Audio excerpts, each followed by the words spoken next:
Hello and welcome to GS Varta. Polity lecture series में आज का टॉपिक है फंडामेंटल ड्यूटीज।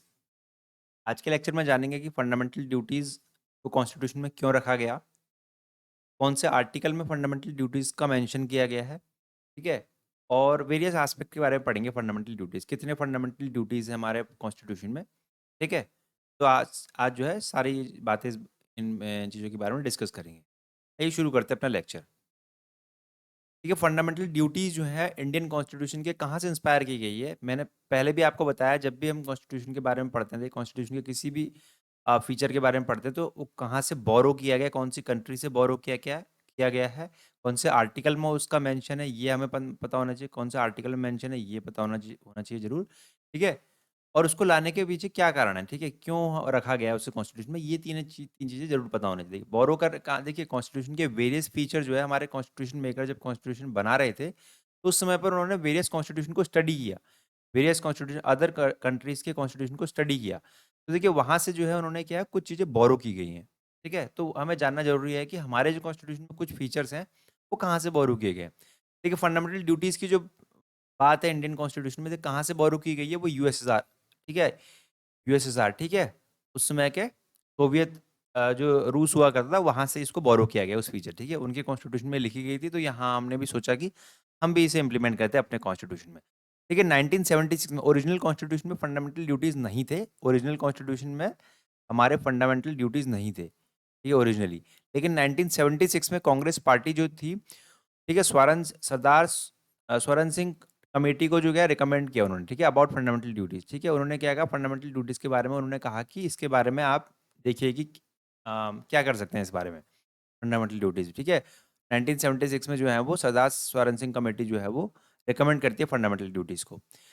अब देखिए इसकी जरूरत क्यों पड़ी, देखिए इसकी जरूरत नीड एंड नेसेसिटी, ठीक है, इसकी आवश्यकता which was felt during the operation of internal emergency. देखिए जब हमारे देश में 1975 टू 1977 क्या रहा है, इंटरनल इमरजेंसी लगी, ठीक है, जी की सरकार में, ठीक है, इंदिरा गांधी जी की सरकार में क्या रही, नेशनल इमरजेंसी लगी थी। तो उस समय पर जरूरत महसूस की गई कि हमारे, ठीक है, फंडामेंटल ड्यूटीज भी होनी चाहिए, कुछ फंडामेंटल क्या होनी चाहिए, ड्यूटीज भी होनी चाहिए, ठीक है। लोगों के लिए क्या, लोगों की ड्यूटीज भी बनती हैं कुछ देश के प्रति। तो वहां पर जो है इन्होंने तब सोचा कि इसके बाद जो है कि अपने फंडामेंटल ड्यूटीज को लाया जाए। अब देखिए ये कहती क्या fundamental duty, it stress that, ये स्ट्रेस करती है, जोर देती है, देखिए कि जो सिटीजन्स हैं should become conscious that in addition to the enjoyment of rights they also have certain duties to perform as well. ये कहते हैं देखिए कि जो हमारे सिटीजन्स हैं, ठीक है, सिटीजन्स हैं, उनके पास देखिए उनको राइट्स दिए गए, फंडामेंटल राइट्स दिए गए हैं। तो राइट्स होने के साथ साथ उनकी ये जिम्मेदारी बनती है कि उनको क्या करना है, कोई ड्यूटीज को फॉलो करना है। ड्यूटीज क्या करना है, अब देखिए ड्यूटीज क्या है वो अभी बात करते हैं, ठीक है। उनकी कोई ड्यूटीज भी बनती हैं, ठीक, कंट्री के प्रति। तो उनको क्या करना है, उनको उसको भी फॉलो करना है। राइट्स तो है ही उसके पास, ड्यूटीज को भी उनको क्या करना है, फॉलो करना है, ठीक है। उसके बाद देखिए recommendation, in the recommendation was accepted and enacted the 42nd constitutional amendment act 1976। देखिए इन रिकमेंडेशन, जो स्वारण सिंह कमेटी की जो रिकमेंडेशन थी, उनको 42nd कॉन्स्टिट्यूशनल अमेंडमेंट एक्ट 1976 में मान लिया गया, ठीक है, इनेक्ट कर दिया गया। उसके बाद देखिए जब ये कॉन्स्टिट्यूशनल अमेंडमेंट एक्ट 1976 आता है तो पार्ट 4A और आर्टिकल 51A ऐड हो जाता है हमारे कॉन्स्टिट्यूशन में, ठीक है। यहाँ पर एडिशन हो जाता है आर्टिकल 51A का, जो कि क्या है, अपनी 10 फंडामेंटल ड्यूटीज पहले थी, उसके बाद एक फंडामेंटल ड्यूटीज बाद में और ऐड कर दी जाती है, तो अपनी हो गई है अपनी 11 फंडामेंटल ड्यूटीज। अभी एट प्रेजेंट हमारे पास कितनी 11 फंडामेंटल ड्यूटीज हैं। उस समय पे जो आर्टिकल 51 में जो ओरिजिनल ऐड किया हमने 1976 में, वो 10 फंडामेंटल ड्यूटीज थी, ठीक है। मूविंग ऑन, अब देखिए कौन कौन सी लिस्ट ऑफ फंडामेंटल ड्यूटीज, ये क्या है हमारी फंडामेंटल ड्यूटीज, इनको जान लेते हैं जरा, बहुत इंपॉर्टेंट है। To abide by the constitution, ठीक है, कॉन्स्टिट्यूशन से जुड़, ठीक है, बंधे हुए हैं हम।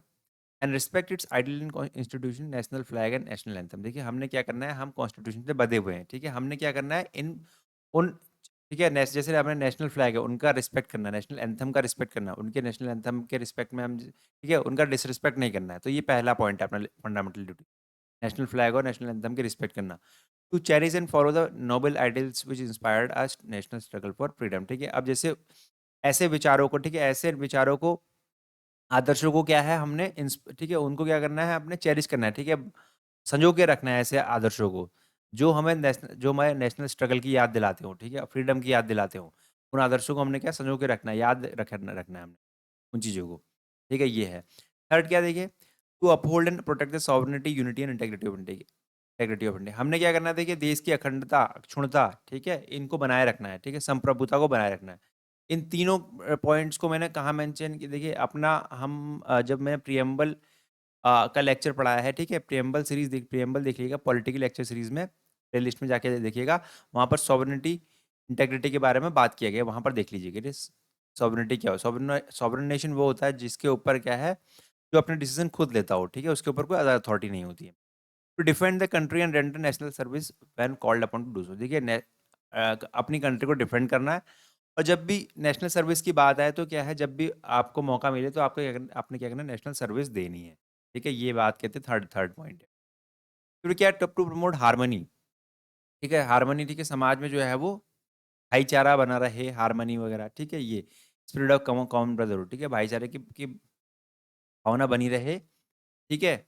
उसके बाद देखिए लिंग्विस्टिक, ये इस तरीके से क्या है ये, अब देखिए ऐसी कोई भी प्रैक्टिस जिससे क्या है डिग्निटी ऑफ वुमेन, ठीक है, महिलाओं के जो है वो सम्मान को जहाँ पर ठेस पहुँचती हो, ठीक है, ऐसे भी कोई भी प्रैक्टिस जो आपने छोड़ देनी है, ठीक है, इस तरीके की बात करता है। उसके बाद देखिए फोर्थ पॉइंट हो गया, फिफ्थ पॉइंट है देखिए, जो हमारे रिच हेरिटेज हैं, ठीक है, धरोहर हैं, उनको क्या करना है, हमने बचा के रखना है। Rich heritage and composite culture, ठीक है, कंपोजिट कल्चर, अपना कल्चर जो है बिल्कुल वेरियस, ठीक है, बहुत सारे कल्चर से मिलके बना है, तो ऐसे कल्चर को हमने बना के रखना है, हमारी धरोहर को बचा के रखना है। To protect and improve the natural environment including forest, lakes, river, wild life, ठीक है, कंपैशन ऑफ लिविंग, ठीक है, अपने नेचुरल एनवायरनमेंट को प्रोटेक्ट करके रखना है, ठीक है, ये वाइल्ड लाइफ, रिवर्स, इस तरीके सब प्रोटेक्शन की बात करता है।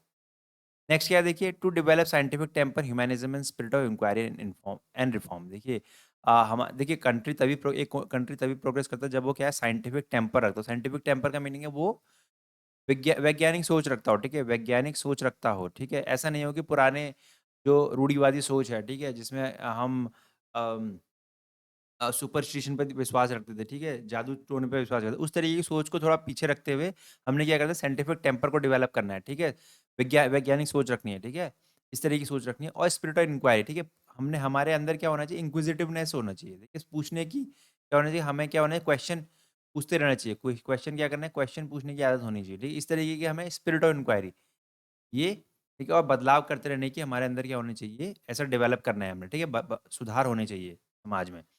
To safeguard public property and absorb violence, ठीक है, पब्लिक प्रॉपर्टी को सेव करना है, उसके वायलेंस को छोड़ देना है, इस तरीके की बात कर रहा है। फिर क्या, to strive towards excellence in all sphere of individual and collective activity, ठीक है, ये कहता है देखिए कि हमने क्या करना है कि एक इंडिविजुअल को हर स्फीयर में, ठीक है, एक्सीलेंस के पीछे जाना है, ठीक है, एक्सीलेंस के पीछे ठीक है, उसको क्या करना है, एक्सीलेंस के पीछे किसी भी स्फीयर में अगर वो कहीं भी जाता है, कोई भी इंडिविजुअल, तो उसको क्या करना है, एक्सीलेंस के पीछे भागना है, ये बात कहते हैं यहाँ पर सेकंड लास्ट जो अपना फंडामेंटल ड्यूटीज़ है। उसके बाद देखिए आर्टिकल, ये जो अपना 11th है, ये अपना 11th फंडामेंटल ड्यूटीज़ है, इसको कब ऐड किया गया था, ये पहले ही देख लेते थे कि 86 कॉन्स्टिट्यूशनल अमेंडमेंट एक्ट 2002 में, ठीक है, 2002 में ऐड करते हैं, ठीक है। T8 ए नाम का आर्टिकल जुड़ता है वहाँ पर, देखिए वो क्या कहता है देखिए, 6 टू 14 ईयर्स के जो बच्चे हैं, ठीक है, उनके लिए क्या करना है, अपॉर्चुनिटीज़ प्रोवाइड करनी है, ठीक है, उनके पेरेंट्स और गार्जियन को क्या करना है, उनके लिए एजुकेशन टू हिज चाइल्ड, और ठीक क्या करना है, अब एजुकेशन टू हिज चाइल्ड, ठीक है, इंश्योर करनी है वहाँ पर 6 टू 14 एज ईयर्स के जो बच्चे हैं ना, उनके लिए क्या करना है, एजुकेशन इंश्योर करनी है उनके गार्जियंस ने। तो ये आर्टिकल इट इज़ ये अपना 58 ए इसकी बात करता है, और अब ये आर्टिकल जुड़ जाता है अपने कॉन्स्टिट्यूशन में 86 कॉन्स्टिट्यूशनल अमेंडमेंट एक्ट 2, ठीक है, तो 11 फंडामेंटल ड्यूटीज़ ये पूरी हो जाती हैं, ठीक है। उम्मीद करता हूँ आपको फंडामेंटल ड्यूटी समझ में आ चुकी होंगी कि क्यों इसको ऐड किया गया है, कौन से आर्टिकल में थी, कहाँ से बोरो की गई हैं, ठीक, क्या-क्या कहती हैं, ठीक है। तो उम्मीद करते हैं आपको लेक्चर पूरा समझ में आया होगा, ठीक है। अगर आपको ये लेक्चर आपके लिए लेक्चर यूज़फुल हो रहे हैं, अगर आपको लेक्चर सीरीज़ पसंद आ रही हैं, तो आप हमारे चैनल को लाइक, शेयर एंड सब्सक्राइब ज़रूर कर सकते हैं। Thank you so much.